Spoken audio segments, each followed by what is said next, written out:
గుర్తు చేస్తా ఉన్నాం. మరి వీళ్ళకు ప్రమాదం వచ్చి 30 సంవత్సరాల వయసులో, 40 సంవత్సరాల వయసులో, 50 సంవత్సరాల వయసులో అనుకోకుండా ప్రమాదం వాటిల్లితే ఇలా కనీసం 5 లక్షల ప్రమాద బీమా వర్తింపజేయాలని చెప్పేసి నేను డిమాండ్ చేస్తా ఉన్నా. ఎందుకొరకంటే ఒక్క గుంటున్న భూమికి రేవంత్ రెడ్డి, కేసీఆర్ గారు ఒక్క గుంటున్నా కానీ 5 లక్షలు ఇస్తున్నారు. మరి వీళ్ళకి ప్రమాద బీమా ఎందుకోసం ఇవ్వాలని చెప్పేసి నేను హెచ్చరిస్తూ మరి ఇచ్చిన అవకాశాన్ని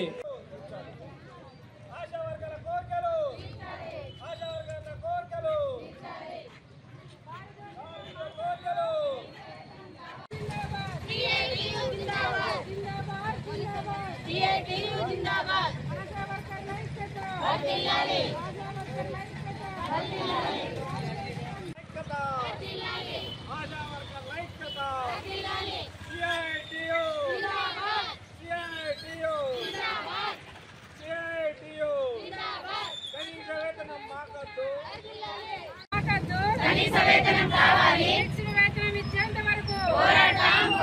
ఫిక్స్డ్ వేతనం ఇచ్చేంత వరకు పోరాడతాం. పోరాడితే పోయేదేమీ లేదు. బానిస సంఖ్యలు తప్ప పోరాడితే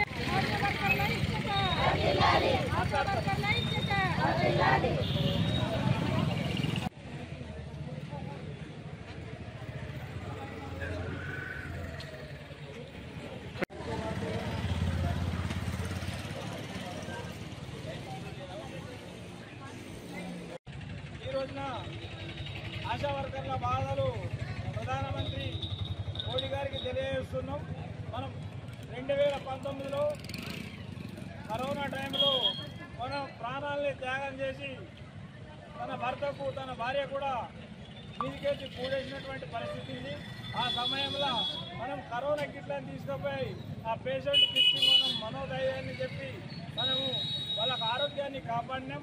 మన బాధలన్నీ తెలియజేసుకొని మనం యొక్క డిమాండ్ ఏంటంటే నెలకు 26,000 రూపాయల జీతం రావాలని. ఒక కూలితో పోల్చుకుంటే మనకు ఆ వేతనం కూడా లేదు కాబట్టి మనకు పిఎఫ్ఎస్ఐ సౌకర్యం కూడా కల్పించాలా.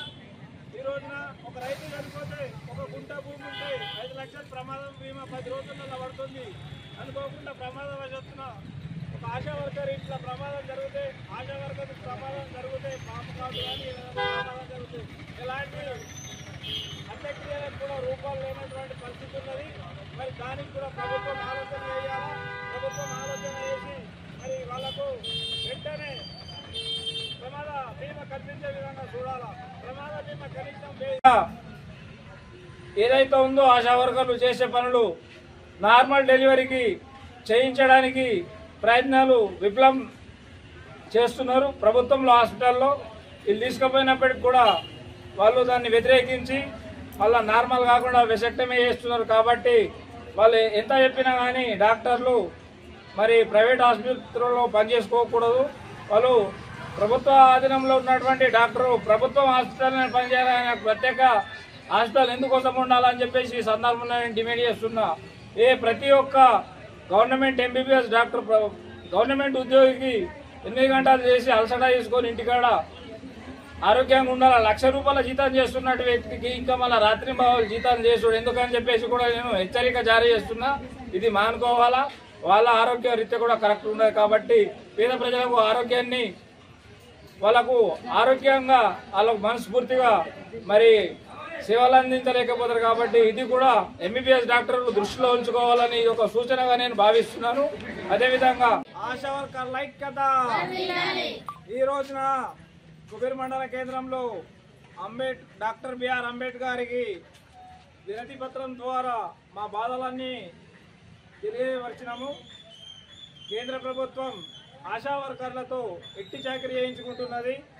ఈ రోజున ఒక వ్యవసాయ కూలి పనికి పోతే 700 నుంచి 800 వరకు చేనులో కలుపు తీయడానికే వెళ్తుంది. అయితే రోజుకు 500-600 రూపాయలు అనుకుంటే 18,000 సాలరీ వాళ్ళకి పడుతుంది. వాళ్ళు వచ్చేసి 4-5 గంటలు మాత్రమే పనిచేస్తారు. 11 గంటలకు బయలుదేరితే 1 గంటకు భోజనం చేస్తారు. భోజన విరామం గంట ఉంటుంది. ఆ తర్వాత 5 గంటలకు వెళ్తారు.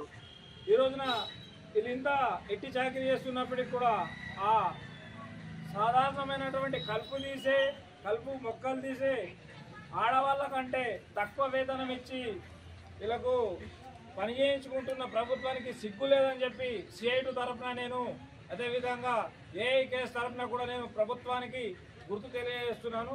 ఎందుకొరకంటే వీళ్ళకు మన గ్రామంలో సర్వే మొత్తం గుర్తు, ఎవరికే జబ్బు ఉంది, ఎవరికే రోగం ఉంది, ఎందరు గర్భవతులు, వాళ్ళకు పౌష్టికాహారం ఎట్లేయాలా, వాళ్ళకు మరి ఏమేమి జరుగుతున్నాయి అన్ని సర్వేల భారం ఎక్కువైనాయి. కరోనా కాలంలో అయితే వీళ్ళు భగవంతులు, ఒకరింటికి ఒకరు ఓరుకోబట్టి ప్రభుత్వం ఏమన్నా ఆశా వర్కర్లే దేవతలని చెప్పింది. మీరే కిట్లు కొండవాలి, మీరే కిట్లు ఇవ్వాలని 2019లో వీళ్ళకు ముద్దు పేరు పెట్టి ఎట్టి చాకరీ చేసుకున్న ప్రభుత్వం మరి అలా యొక్క డిమాండ్ను ఈ దేశవ్యాప్త సమ్మెల భాగంగా అలాగూ మరి వచ్చే నెల నుంచే 26,000 జీతం ప్రకటించాలని నేను డిమాండ్ చేస్తున్నాను. అదేవిధంగా పత్రము అంబేద్కర్కు ఇచ్చాము. అయితే మాకు పనిని బట్టి పారితోషికం కావాలని, కనీస వేతనము 26,000 ఇవ్వాలని ప్రభుత్వానికి కోరుకుంటున్నాము. అయితే మేము ప్రభుత్వానికి ఎట్టి చాకరీ చేస్తున్నాము. కరోనా కాలంలో కూడా మాకు జీతాలు పెరుగుతాయి, మీకు ఇస్తామన్నట్టు మేము చేసిన సేవలు ఇంకెవ్వరు చేయలేరు అన్న ఉద్దేశంతో ప్రభుత్వము వాళ్ళ మాట్లాడింది. మరి ఇప్పుడు అవన్నీ మర్చిపోయి ప్రతిదీ మా మీదనే సర్వేలు, ఫీవర్ సర్వేలు, ప్రతి ఇంటింటి సర్వే, డెలివరీలు, ప్రభుత్వ హాస్పిటల్ డెలివరీ కావాలని, మళ్ళీ తర్వాత ఈ సర్వేలు చేయాలని మాకు బాగా ఒత్తిడి ఉన్నది. ప్రభుత్వం ఇప్పటికైనా గుర్తించి మా బాధలన్నీ మాకు కనీస వేతనం 25,000 ఇవ్వాలని కోరుకుంటున్నాము. మళ్ళీ పని భారం కూడా PSC అధ్యక్షురాలిని నేను సులోచన. మేము ఇక్కడ ఆశా వర్కర్లము కూడి సమ్మె నిర్వహించినాము. మళ్ళీ మా జీతాల కోసము కనీస వేతనం కావాలని కోరుకుంటున్నాము ప్రభుత్వానికి. అయితే కొన్ని రోజుల నుంచి పోయిన నెలలో 29కి ఉంది అని క్యాన్సిల్ చేసి ఈ రోజున 9వ తారీఖు పెట్టుకోవడం జరిగింది. అయితే మాకు సమయానుకూలంగా పనికి తగ్గట్టు వేతనం లేదు, మాకు పనికి తగ్గట్టు వేతనం కావాలని ప్రభుత్వానికి కోరుతున్నాము. అయితే మాకు 24 గంటల పని ఉన్నా కూడా మేము రాత్రి అనక పగలనక సేవ చేస్తున్నాం. ప్రతి ఒక్కరికి ఏఎన్సీ అయినా, PNC అయినా, యూనినేషన్ అయినా, BP షుగర్ వాళ్ళకు ప్రతి ఒక్క ఇంటింటికి తిరిగి ప్రతి ఒక్క పనిని నిర్వహిస్తున్నాం. కానీ మా పని పట్ల ప్రభుత్వానికి మొండి వైఖరి చూపుతున్నది మా పైన. మాకు పనికి తగ్గట్టు వేతనం కావాలని మళ్ళీ ఈ కాలాన్ని బట్టి కొత్త లేబర్ కార్డ్స్ అని తీసుకొచ్చినది ప్రభుత్వం. అయితే 10 గంటలు పని చేయాలనంట ప్రతి ఒక్క వ్యక్తి. అయితే మేము 10 గంటలు పని చేయలేని స్థితిలో 8 గంటల పనిని బట్టి మాకు లేదు. కానీ ఈ కాలాన్ని బట్టి ఇప్పుడు కొత్త హైకోర్టుకి నిర్బంధించిందంట. మళ్ళీ ఇక్కడితో ముగిస్తున్నాము.